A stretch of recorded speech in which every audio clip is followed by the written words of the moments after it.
بسم اللہ الرحمن الرحیم نحمدہ ونصلی علی رسولہ الکریم اما بعد۔ السلام علیکم ورحمۃ اللہ وبرکاتہ۔ آج ہم بات کریں گے کہ خواب کے اندر قرض دینا یا لینا کیسا ہے۔ علامہ ابن سیرین رحمۃ اللہ علیہ نے خواب کے اندر قرض کے معاملات دیکھنے کی تقریباً 8 مختلف صورتیں بیان کی ہیں۔ ہر صورت کی الگ الگ تعبیر بیان کی ہے۔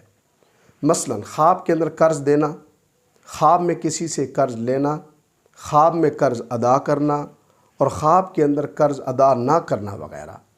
اگر آپ بھی ان صورتوں میں سے کسی صورت کی یا ان کے ساتھ ملتی جلتی کسی اور صورت کی تعبیر جاننا چاہتے ہیں تو اس ویڈیو کو آخر تک ضرور دیکھیں۔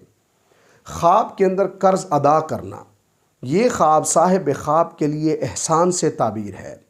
نیز یہ خواب صاحب خواب کے لیے اپنے رشتہ داروں کے ساتھ تعلقات جوڑنے اور ضرورت مندوں کی مدد کرنے سے بھی تعبیر ہے۔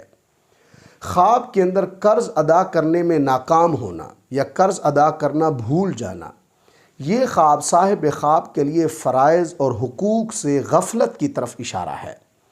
خواب کے اندر کسی سے قرض مانگنا، یہ خواب صاحب خواب کے لیے کسی سے اپنا حق مانگنے سے تعبیر ہے۔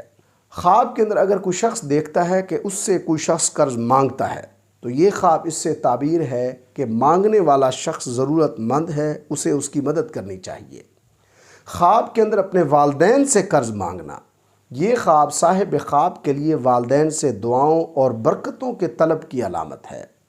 خواب کے اندر بیوی سے قرض مانگنا، یہ خواب صاحب خواب کے لیے علاج یا صحت یابی کی تلاش سے تعبیر ہے۔ خواب کے اندر اپنے آپ کو قرض کی وجہ سے پریشان دیکھنا، یہ خواب صاحب خواب کے لیے بے بسی اور لاپرواہی سے تعبیر ہے۔